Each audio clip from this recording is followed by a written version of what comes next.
So again, a very good morning, all of you. I, Praveen Tehlani, on behalf of Sage Group, SITS Pharmacy, welcomes you all in the class of Pharmaceutical Engineering, third sem. So we have just started the topic that is size separation. Last class में हमने size separation पढ़ा था. That is what is size separation. थोड़ा सा revision कर लेते हैं उसको. Large pieces of materials are usually estimated visually. Difficulties arising only in the estimation of powders. Size separation is a unit operation that involves the separation of mixture, or various size of particle into two or more portion by means of screening surface, जिसे हम sieving, sifting या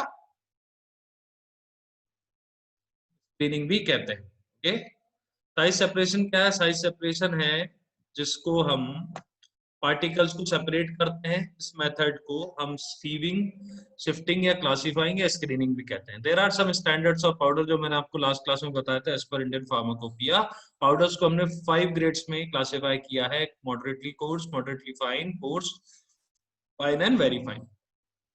मैंने आपको बताया था कि अगर आपको मैं एक सैंपल दे देता हूं and if I will ask you कि आपको कैसे आइडेंटिफाई होगा कि वो सैंपल कौन सी कैटेगरी में है, तो उसके लिए टेबल मैंने लास्ट टाइम पढ़ाया था आप लोग को कि अगर वो 10 नंबर सीव से पूरी तरीके से पास हो जाता है और 44 नंबर सीव से नॉट मोर देन 50% पार्टिकल, मतलब 40% पार्टिकल पास होंगे लेकिन 60% पार्टिकल्स रिटेन होंगे, तो वो कैटेगरी कौन सी, वो पाउडर किस कैटेगरी में आ जाएगा? वो आ जाएगा कोर्स पाउडर की कैटेगरी. ओके, तो ये हमने लास्ट क्लास में पढ़ा था. देन उसके बाद सीव्स के बारे में हमने डिस्कशन किया था. What are sieves? Sieves are for test purpose that are subjected of a British standard. जो सीव्स होती हैं that are used are wire mesh type की होती हैं, ठीक है, जिसमें वायर की मैशेस, वायर के थ्रेड्स यूज किए जाते हैं. that included in a length of 25.4 mm, that is 1 inch approximately, in each direction parallel to the wires. This is the example, this is the diagram. आप इससे समझ सकते हो what is a sieve. So it should be noted that it is the number of meshes that is specified and not number of wires. Thus a number 10 sieve has 10 meshes. अगर number 10 number की sieve है तो उसका मतलब क्या है कि उसमें 10 meshes है per inch में, ठीक है, in each direction. ठीक, sieve नंबर अलग होता है, ठीक है, और मैश नंबर अलग होता है.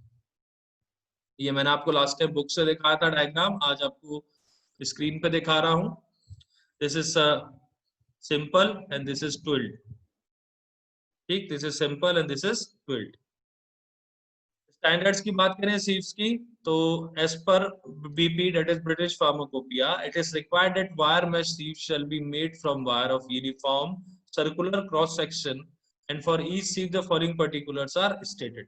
Number of sieve क्या है? This is the number. जब हम बात करेंगे कि what do you mean by number of sieve, number of sieve क्या? This is number of meshes in length of 25.4 mm, that is 1 inch, in each direction parallel to the wires.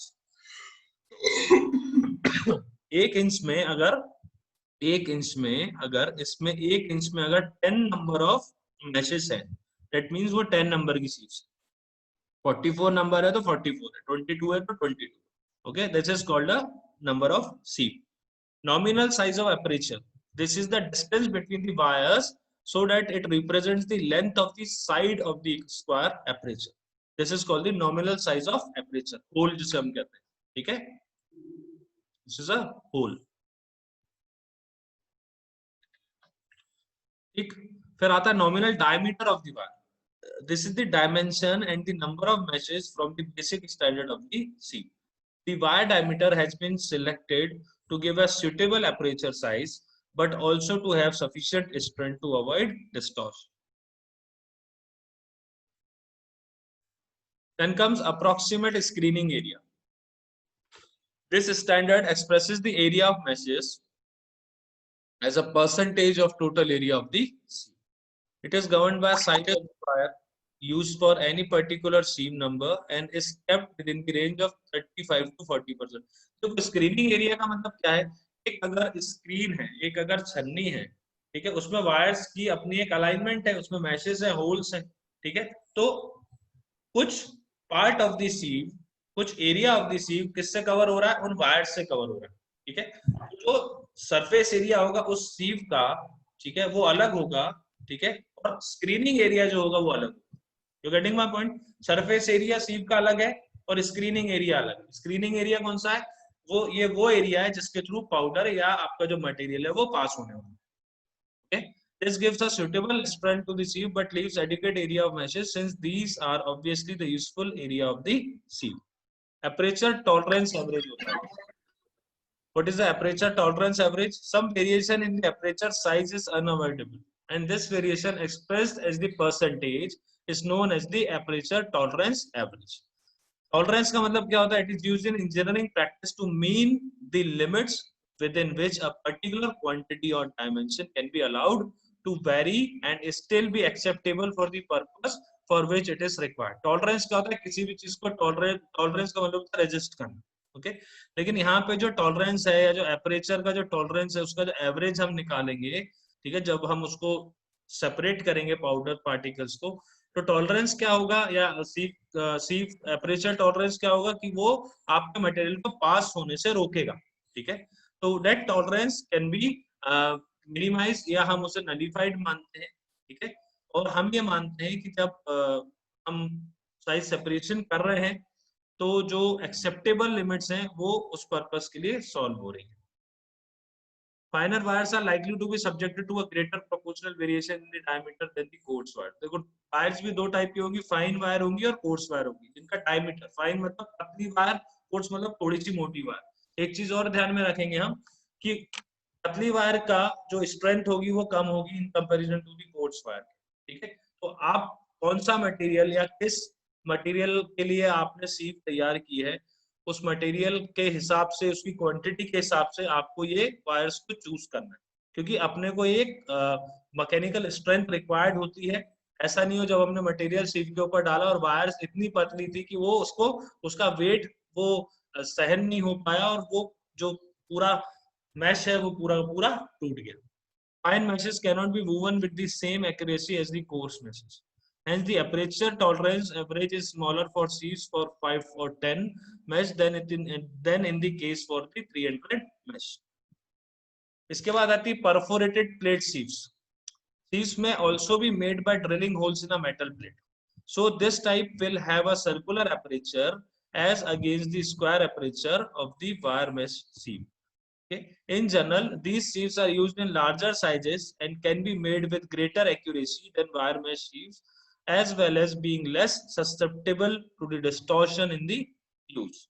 This type is commonly used for screens in impact mill. मैं आपको इसका diagram दिखा रहा हूँ, आप इसे समझ सकते हो। ये एक मेटल की शीट है, this is a metal sheet, इसमें हमने होल्स कर दिए हैं, ये क्या बन गई? It is a type of a sieve और अ स्क्रीन, जिससे हम मटेरियल को पास करा सकते हैं, okay.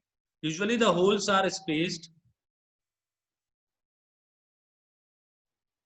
with their centers arranged at the apices of the equilateral triangles so that all the apertures are equidistant. ये आप देख सकते हैं equidistant। अगर हम इन तीन होल्स की बात करें तो इनके बीच का डिस्टेंस इक्वल होगा। ऐसे ही आपको ये पूरा अलाइनमेंट कुछ इस तरीके से ही करना है कि उनके बीच का जो डिस्टेंस हो वो इक्विडिस्टेंस हो, एक जैसा डिस्टेंस हो। It is called a perforated plate sieve. Similar standards are laid down with appropriate equivalent specification for the plate thickness and the nominal width of the bridge. That is dimension A in the figure, which controls the strength of the sieve in the same way as the wire diameter in the wire mesh sieve.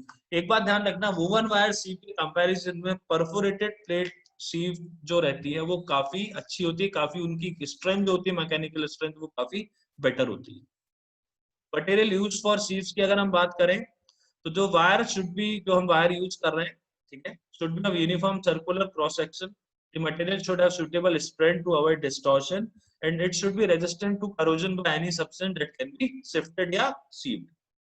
Metals की बात करेंगे तो कौन से metals हम use कर सकते हैं? आयरन वायर का यूज करेंगे। एडवांटेज आयरन वायर का क्या है? चीप होता है। डिसएडवांटेज रस्टिंग की प्रॉब्लम है और आयरन कंटामिनेट कर सकता है आपके प्रोडक्ट को या आपके पाउडर को। कोटेड आयरन का यूज करोगे जिसमें कोटिंग हम आयरन की करेंगे विद गैल्वेनाइजिंग और टिनिंग, मेथड, सब केमिस्ट्री में आप पढ़ चुके होंगे already. Advantage, increase the protection against corrosion and increases the strength. Disadvantage, coating after manufacture leads to some variation in the mesh size.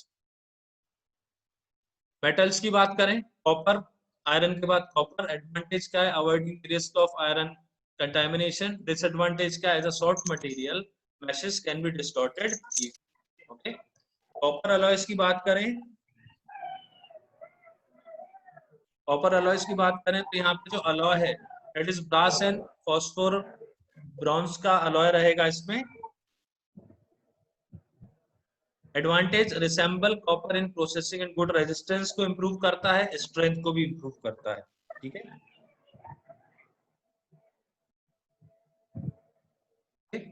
Next आता है स्टेनलेस स्टील. स्टेनलेस स्टील की बात करें तो इसके एडवांटेज है good resistance to corrosion, corrosion resistance होता है स्टेनलेस स्टील. एडुकेट स्ट्रेंथ अच्छी होती है इसकी, and is the most suitable for pharmaceutical purpose. तो हम फार्मेसी में जितने भी सीव यूज करेंगे, चाहे वो वायर वाली सीव हो, चाहे वो परफोरेटेड प्लेट वाली सीव हो, ये दो ही सीव मेनली यूज की जाती है. ठीक है, तो ये दोनों में आपको क्या यूज करना है? स्टेनलेस स्टील का यूज करना है. बस उसका एक डिसएडवांटेज है, that is in comparison to other metals stainless steel थोड़ा सा कॉस्टली है. नॉन मेटल्स की बात करेंगे. Use when all risk of metallic contamination to be avoided. अगर हमारे पास कोई ऐसा सैंपल है जिसमें मेटालिक कंटामिनेशन होने से या 0.1 मेटालिक कंटामिनेशन भी होने का चांस हम नहीं ले सकते हैं, ओके, तो उस कंडीशन में हम नॉन मेटल्स का यूज करेंगे. Use for sieves with fine meshes since non-metal fibers are stronger than metal wire of the similar thickness.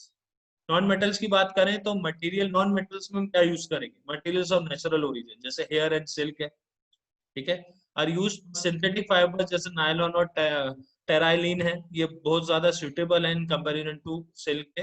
Advantage of synthetic fibres, they have more strength and resistance to the corrosion. They can be extruded in all diameters, so enabling a wide variety of sieves to be made. Sieving methods पे आते हैं. So sieve should be used and stored with care since a sieve is of little value if the meshes become damaged or distorted. Sieve का importance कब है? जब उसमें जो mesh है वो damage ना हो और distorted ना हो, तभी वो काम की है, otherwise it's of no use. The exception of the use of sieves for granulation, material should be never be forced through the sieve. उसको material को आपको forcefully नहीं डालना है sieve के ऊपर. Okay, particles if small enough will pass through a sieve easily if it is shaken, trapped or touched. तो सबसे पहले जब हम बात करेंगे सीविंग मेथड की तो there are some mechanical sieving method. That is उसका प्रिंसिपल क्या है?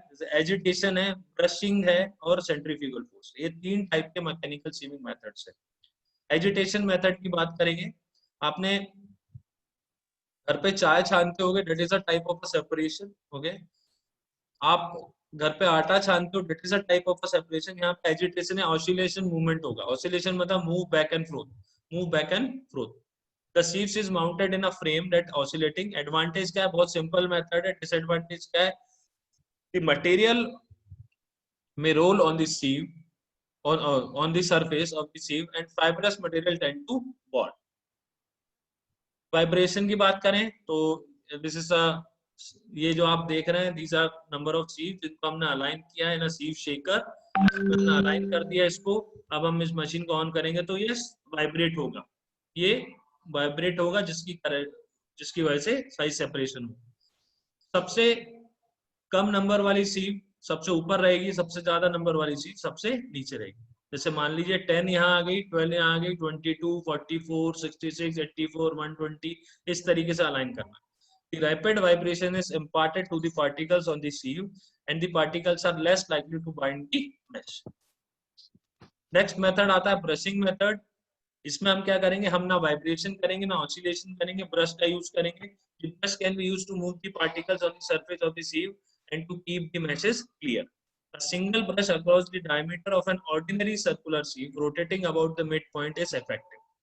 लार्ज स्केल प्रोडक्शन, जब हम लार्ज स्केल प्रोडक्शन की बात करेंगे, हॉरिजॉन्टल सिलिंड्रिकल सीव को एम्प्लॉय किया जाएगा with a spiral brush rotating on the longitudinal axis of the. Okay, use a vertical cylindrical sieve with a high speed rotor inside the cylinder. so that particles are thrown outward by the centrifugal force. This is a centrifugal method. The current of air created by the movement helps sieving. Centrifugal क्या है? It's a type of a force जो कि material को बाहर की तरफ फेंकता है, ठीक है? So the current is of air created by movement help sieving. Especially it is useful when very fine powders have to be separated. फिर आते हैं वेट सीविंग मेथड. ये सारे अभी जो हमने पढ़े तीनों मेथड्स, ठीक है, वो ड्राई सीविंग मेथड से, वो नॉर्मल मैकेनिकल सीविंग मेथड से. बात करेंगे वेट सीविंग मेथड्स की, तो इसमें सबसे पहला आता है फ्लूइड क्लासिफिकेशन. तो industrial method of particle size separation based on sedimentation and elutriation. Wet sieving is more efficient than the dry process because particles are suspended readily and passing easily through the sieve with less blinding of the meshes. सबसे पहले बात करूंगा मैं sedimentation method की. इसमें हम use करेंगे sedimentation tank. Okay, sedimentation tank का जब हम यूज करेंगे, अ suspension of a solid in a fluid, okay, most commonly water, is placed in a tank and allowed to stand for a suitable time. The upper layer is then removed by giving a single separation or by the suspension. May be collected as a number of fraction by arranging for the pump inlet to remain just below the surface. The suspension pumped out when then contain successively pores or powder. तो sedimentation tank का एक simple सा concept ये है कि अगर हमारे पास कोई सस्पेंशन है, सस्पेंशन क्या है? Suspension is a solid disperse in a liquid phase, ठीक है, जो कि उसमें डिसॉल्व नहीं होगा, इसलिए वो बायोफेजिक कहलाता है.